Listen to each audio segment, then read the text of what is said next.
estudiantes, soy la Mujer de Hierro y en este día les voy a leer un libro muy especial. Es de un hombre magnífico que hizo mucho para el mundo entero. Tengo a mis amigos aquí que van a escuchar el libro que voy a leer hoy. Se llama Cosechando Esperanza, la historia de César Chávez.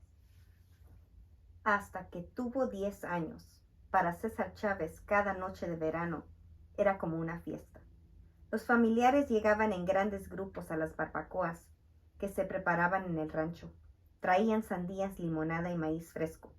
César y sus hermanos, hermanas y primos se preparaban para dormir al aire libre, protegidos contra los mosquitos por un mosquitero.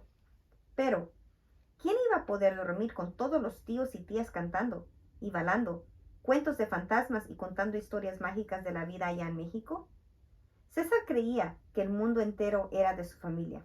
Los 80 acres del rancho eran una isla en medio del destallante desierto de Arizona, y los cielos repletos de estrellas eran todos suyos.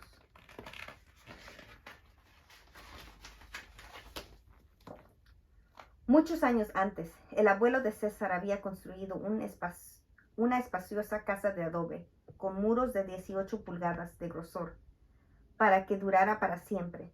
Una huerta de verduras, vacas y pollos proporcionaban todo el alimento que quisieran. Con cientos de primos en granjas cercanas, siempre había alguien con quien jugar. El mejor amigo de César era su hermano Ricardo. Nunca pasaban un día lejos el uno del otro. César era tan feliz en su casa que sintió un poco de miedo cuando empezó la escuela. El primer día de clases se sentó junto a su hermana mayor Rita. La maestra lo cambió a otro sitio y César salió volando por la puerta y corrió a su casa. Tardaron 3 días en convencerlo de que debía regresar a la escuela y sentarse con los otros niños de primer grado. César era testarudo, pero no le gustaba pelear. Su madre prevenía a los hijos contra las peleas, insistiéndoles en que usaran la cabeza y las palabras para resolver sus conflictos. En el verano de 1937, cuando César tenía 10 años, los árboles que rodeaban el rancho empezaron a marchitarse. El sol achicharró la tierra de la granja hasta dejarla tan dura como las piedras. La sequía estaba sofocando la vida en Arizona. Sin agua para sus cosechas, la familia Chávez no ganaba lo suficiente para pagar las cuentas. Llegó un día en que la madre de César no podía dejar de llorar. César se sintió desconcertado viendo a su padre atar todas las posesiones al techo del viejo carro. A pesar de su larga lucha, la familia ya no era dueña del rancho. No tenían más remedio que unirse a los cientos de miles de personas que huían hacia los fértiles valles de California en busca de trabajo.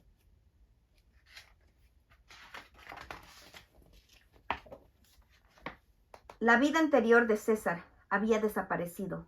Ahora él y su familia eran campesinos migrantes. Trabajaban las tierras de otra gente, de un lado a otro de California, recogiendo cualquier tipo de fruta o verdura que estuviera de temporada.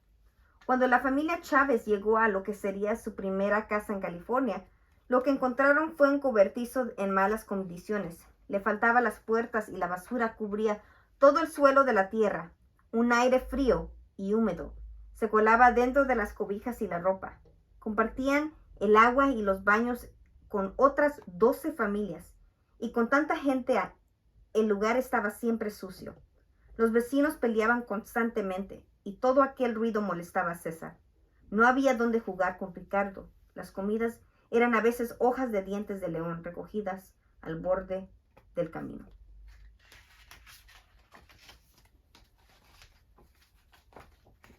César reprimió la amargura que le causaba haber perdido su hogar y empezó a trabajar junto a su familia. Era pequeño y no muy fuerte, pero un trabajador incansable. Casi cualquier cultivo era un tormento. Arrancar betabeles le desgarraba la piel entre el dedo pulgar y el índice. Los viñedos roclados con pesticidas le irritaban los ojos y le hacían difícil la respiración. La lechuga era lo peor de todo. Plantar lechuga con un azadón de mango corto le causaba espasmos del dolor para toda la espalda. Trabajar la tierra de otros en vez de la propia le parecía ser una forma de esclavitud. La familia Chávez hablaba constantemente de ahorrar lo suficiente para poder volver a comprar su rancho. Pero al atardecer la familia entera había ganado no más de 30 centavos por todo un día de trabajo. Conforme pasaban los años, hablaban cada vez menos del rancho.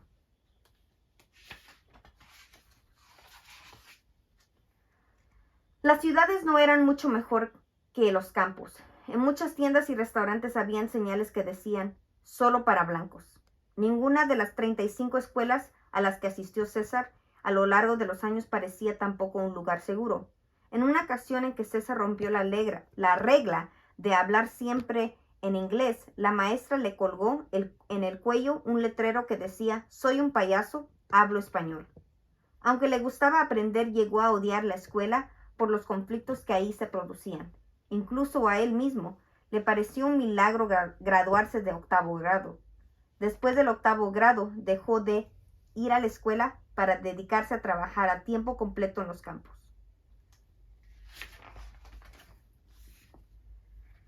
El no haber podido estudiar avergonzó a César el resto de su vida, pero de joven lo único que él quería era traer comida a la mesa de su familia. Cuando trabajaba, le molestaba que los patrones trataran a los trabajadores más como herramientas que como seres humanos. No les proporcionaban agua potable limpia, periodos de descanso o acceso a cuartos de baño. A cualquiera que se atrevía a protestar, se le despedía. Se le pegaba o incluso a veces se le mataba. Así que César, como otros campesinos migrantes, tenía miedo y desconfianza cuando gente de afuera llegaba tratando de ayudarles. ¿Cómo podían saber esas personas lo que se siente cuando no se tiene ningún poder? ¿Quién podía luchar contra tanta adversidad?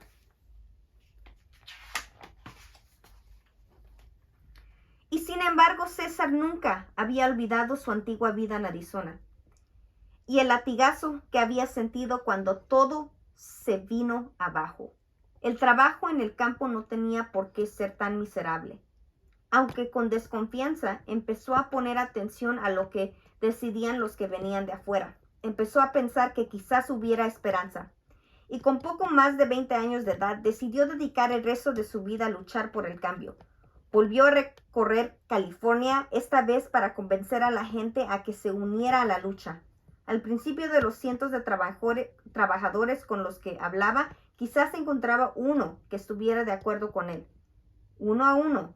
Así es como empezó.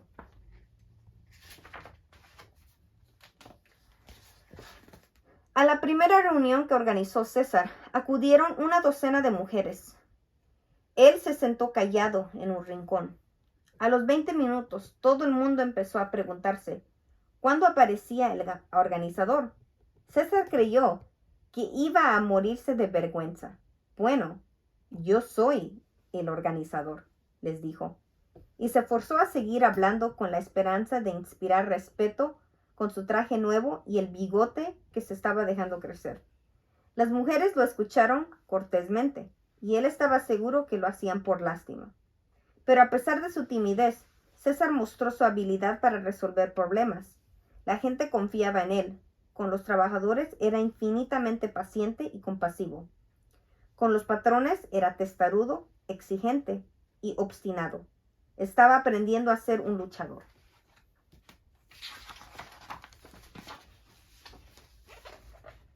En la lucha por la justicia, les dijo a todos, la verdad es una arma más poderosa que la violencia. La no violencia, les aseguró, requiere más valor. Había que usar la imaginación para encontrar la forma de superar la falta de poder. Más y más gente empezó a escucharle. Una noche, 150 personas se reunieron en un viejo teatro abandonado en Fresno. En esta primera reunión de la Asociación Nacional de Campesinos, César presentó su bandera, un águila negra, el pájaro sagrado de los aztecas. La causa había nacido.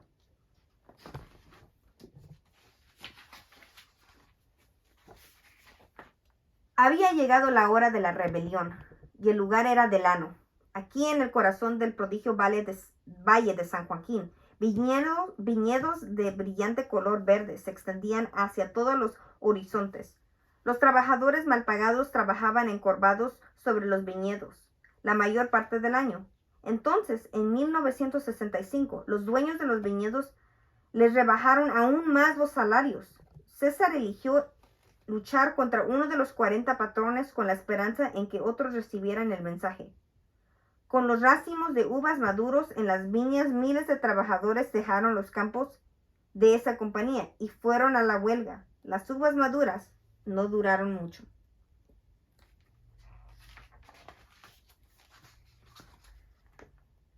La compañía contraatacó de todas maneras, desde los golpes hasta las balas. César se negó a responder con violencia. La violencia solo perjudicará a la causa. Lo que hizo fue organizar una marcha de más de 300 millas. Él y quienes le apoyaban caminarán desde el Delano hasta la capital de Sacramento para pedirles ayuda al gobierno. César y otros 67 campesinos empezaron a caminar una mañana. Su primer obstáculo fue la policía de Delano. 30 policías unieron sus brazos para impedirle el grupo a cruzar la calle. Después de 3 horas de discutir en público, el jefe de policía se retiró. El grupo entusiasta se encaminó bajo en un sol abrasador hacia el norte. Su grito de solidaridad era «Sí se puede». Llegaron a Ducor en la primera noche. Los caminantes durmieron afuera de la pequeña cabaña de la única persona que les dio la bienvenida.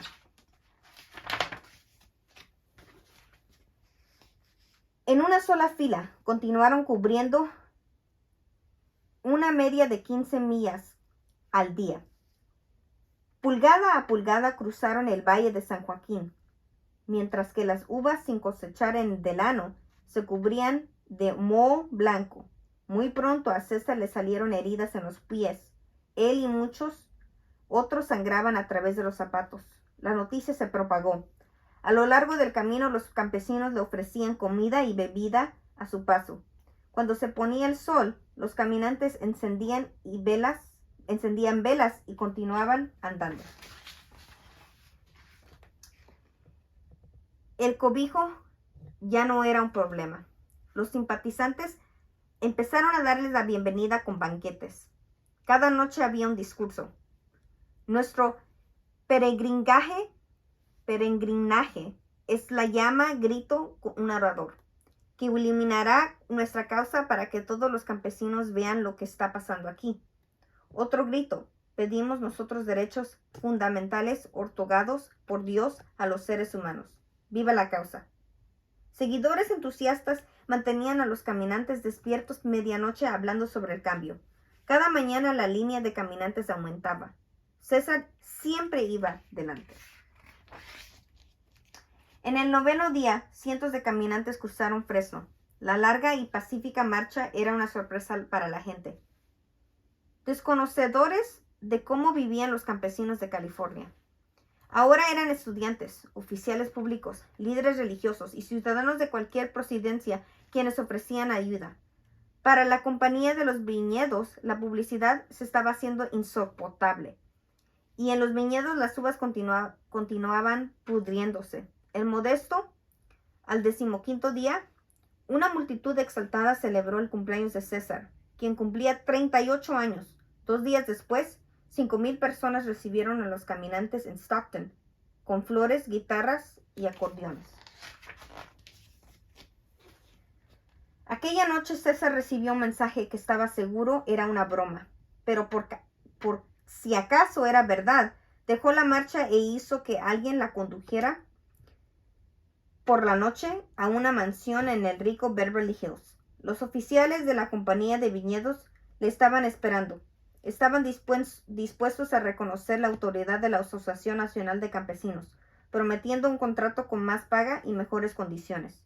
César se apresuró a regresar para unirse a la marcha. El domingo de Pascua, cuando los caminantes llegaron a Sacramento, la marcha tenía más de 10,000 personas. Desde los escalones del edificio del Capitolio se hizo público el jubiloso anuncio: César Chávez acaba de firmar el primer contrato para los campesinos en la historia de los Estados Unidos. La marcha se convirtió en una fiesta gigante. La multitud se desbordó por las escaleras, algunos vitoreando, muchos llorando. Hombres vestidos de mariachi montaban caballos enjaizados. Todo el mundo cantaba y enarbolaba flores y banderas. A los 57 caminantes que habían hecho toda la marcha les hicieron un lugar de honor. Orador tras orador tomó el micrófono para dirigirse al público en español y en inglés. Ya no pueden cerrar los ojos y los oídos a nuestra causa, dijo uno de ellos. No pueden pretender que no existimos. La gente siguió celebrando hasta que el cielo se cubrió de estrellas. La marcha había sido costosa para César. Su pierna estaba inflamada y tenía fiebre alta. Tranquilamente recordó a todos que la batalla no se había acabado. Está bien recordar que se necesita valor, pero también que en la victoria debe haber humildad. Quedaba mucho trabajo para hacer, pero la victoria era impresionante. Alguna de la gente más rica del país había sido forzada a reconocer a los más pobres como seres humanos. César Chávez había ganado la batalla sin violencia y nunca volvería a sentirse desposeído de poder.